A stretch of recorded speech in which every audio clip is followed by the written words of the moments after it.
gördüm, ay yox, az qala bizim evin şiferi yerindən tərpənir. Bugün makyaj eləyəcəyik, amma nəyin bahasına olur olsun, nə üçün öz biznesini qurmalısan, bax ondan danışacağıq. Saçımı toplayım, başlayaq. Videonu çəkirəm, aprel ayının 6-sı. Nə vaxt paylaşacağım onu dəqiq bilmirəm. Aprel ayı 6-sıdır. Yəqin ki, bugün xatırlayırsınız. Çox tufan, yağış, belə də az qala bir dənə qasıra qalıb bir də. Tufanlı, yağışlı bir havadır. Səhər oyandım, normalda saat 5-də oyanıram. Sorsanız niyə 5-də? 5-də dururam, namaz qılıram. Mən biraz uzaqda qaldığıma görə şəhərdən. Hazırlaşıb çıxıram həmişə şəhərə doğru. Durdum, gördüm, ay yox, az qala bizim evin şiferi yerindən tərpənir. Normalda da mən hər gün, həftə içi 6 gün, həftə içi deyəndə ümumiyyətlə həftənin 6 günü saat 9-dan axşam saat 7-yə kimi 8-ə kimi işdə oluram. Bir də fikirləşdim ki, mən bu il məcbur deyiləm ofisə getməyə. Nəyə görə? Çünki bizneslə məşğulam. Elə oturdum, qərara gəldim ki, bu gün işə getməyəcəm. İşə getməyib nə etmək lazımdır? Evdən işi görmək. Mənim işim elə bir işdir ki, həm bunu evdən apara bilərəm, həm ofisə gedə bilərəm. Düzdür, ofis mühiti adamı daha belə disiplinli eləyir. Amma fikirləşdim ki, nəyə görə biznes sahəsi ilə məşğul olmuşuq, bəzən evdən də fəaliyyət göstərmək üçün. İndi isə konsilyer. Bilirsiniz, biznes sahəsində ən sevdiyim nədir mənə desəz? Heç kim səni məcbur eləmir ki, mütləq saat 9-da ofisdə olmalısan. Yaxud da ki, bir hesabat verəcəyin bir şəxs yoxdur. Yaxud da ki, bir icazə almalı olduğun bir müdirin yoxdur ki, nəyin bahasına olsun, sən tufan da olsa, qasırğa da olsa, sən saat 9-da olursan. Yox, elə bir məcburiyyətin yoxdur. Yəni ki, sən vaxtını pula dəyişmirsən. Ya ofisə gördüyün işi burada da görə bilərsən. Bayaq qeyd elədiyim kimi, düz ofis mühiti insanı daha disiplinli eləyir. Amma ki, öz disiplinini qoruyaraq evdən də ofisə gördüyün bir işi görə bilərsən. Bilmirəm, siz də elə eləyirsiniz yoxsa yox. Mən ten çəkməmişdən öncə ilk öncə biraz transparan pudra ilə düzəldirəm. Telefonda aydın görünmür, ona görə güzgüdən istifadə edirəm. Biraz sabitlik verirəm. Qalmışdıq harda? Amma bu o demək deyil ki, sən evdən işləyə bilirsən deyə, hər şey sərbəstdir deyə, hər işdə düşündüyün kimi belə güllük gülistanlıq yox. Sən evdən fəaliyyət göstərsən belə, o bayaq qeyd elədiyim kimi işin ciddiyyətinin çox belə fərqində olmalısan. Əks halda o effekt verməyəcək istədiyin kimi. Yatıb, nə bilim, 2-də durub, 4-ə kimi TikTokda gəzib, ondan sonra hə mən evdən bizneslə məşğulam kimi fəaliyyət fikrindəsənsə, yox. Bəzən mən etiraf edeyim, əvvəllər evdən işləməyə heç ağlıma gətirmədim, çünki mən o qədər məsuliyyətli bir adam deyildim. Yəni mütləq hesabatlılığım olmalıdır. Kimsə məndən soruşmalıdır ki, bu nə iş gördün? Belə işimdə çox məsuliyyətliyəm, amma onu mütləq kimsə soruşmadığı təqdirdə də o qədər də məni narahat eləmirdi. Amma indi artıq 3 il yarımdır ki, bu sahədən ciddi şəkildə məşğulam. Artıq kimin hesabatlığına ehtiyac yoxdur. Özüm öz hesabatlığımı edirəm və hətta köməklik göstərirəm öz komanda yoldaşlarıma, mənim komandamda olan əməkdaşlara da bir yerdə onlardan hesabatlıq eləyirik. Ben hər zaman etdiyim gündəlik korичневый rəngdə yəqin görürsünüz. Makyajda mənim üçün liner yoxdursa demək ki, makyaj deyil o. Ən sevdiyim bölmədir liner.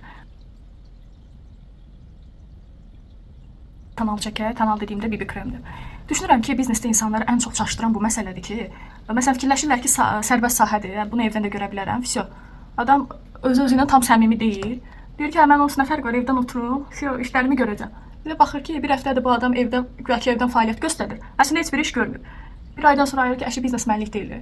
Yaxşı bir cümlə var, deyir, biznes hər kəs üçündür, amma hər kəs biznes üçün deyil.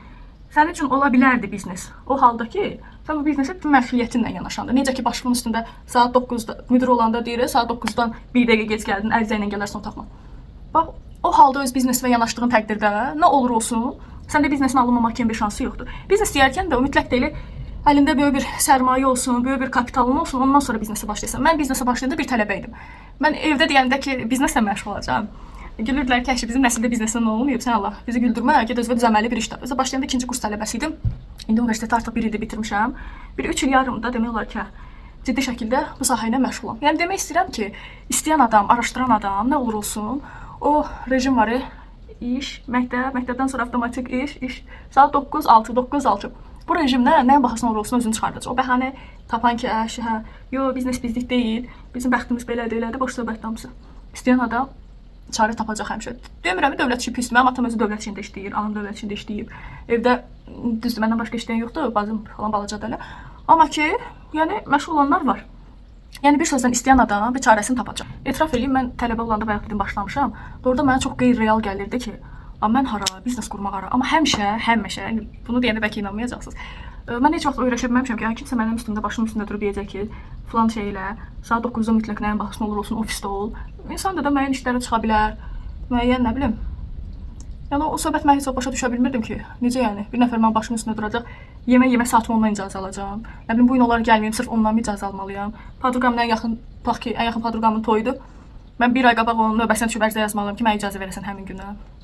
Həmişə bu söhbətləri də eləyəndə evdə deyirlər ki, sən iş tapmayacaqsın özü. Yəni bu ölkədə elə bir iş yoxdur ki. Amma çox da yaxşı iş tapdım, şükür Allaha. Yəni deyir ki, məqsədin hara, mənzilin doğrudan da.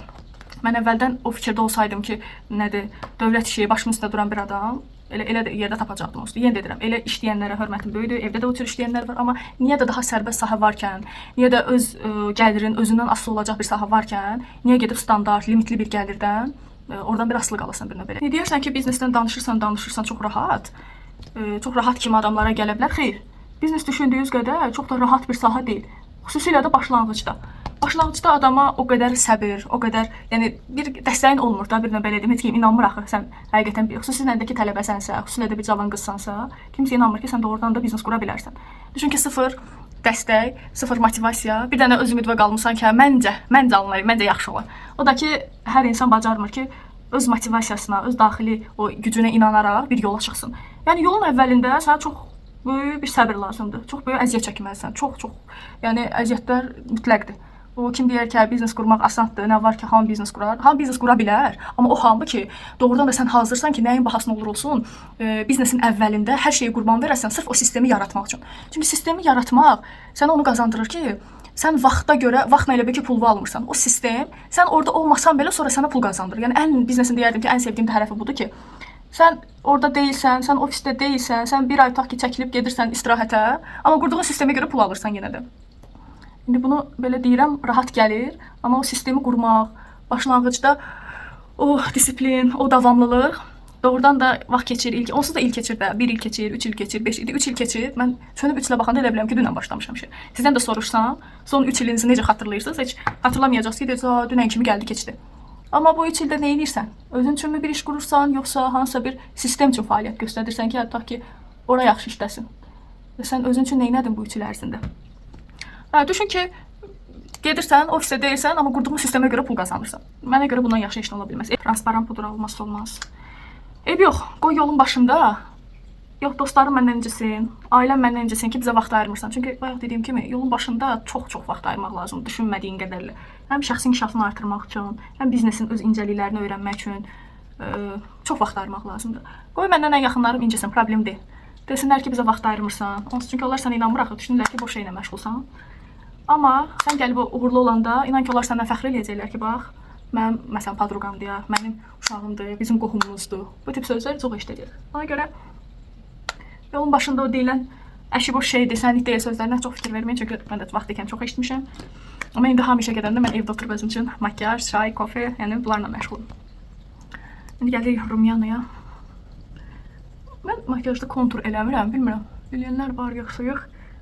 Həm də bunu da düz çəkirəm, səhv çəkirəm. Başlarda biraz dar yağ.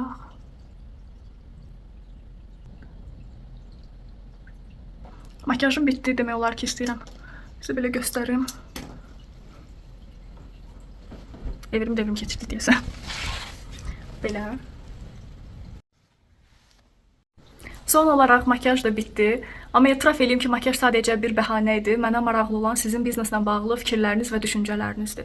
Özünüzə hər zaman bir sual verin. Yaşadığım bu həyat mənim seçimlərimdirmi, yoxsa sadəcə bu həyata uyğunlaşıram? Fikirlərinizi mütləq rəylərdə bölüşün, danışaq. Sağ olun.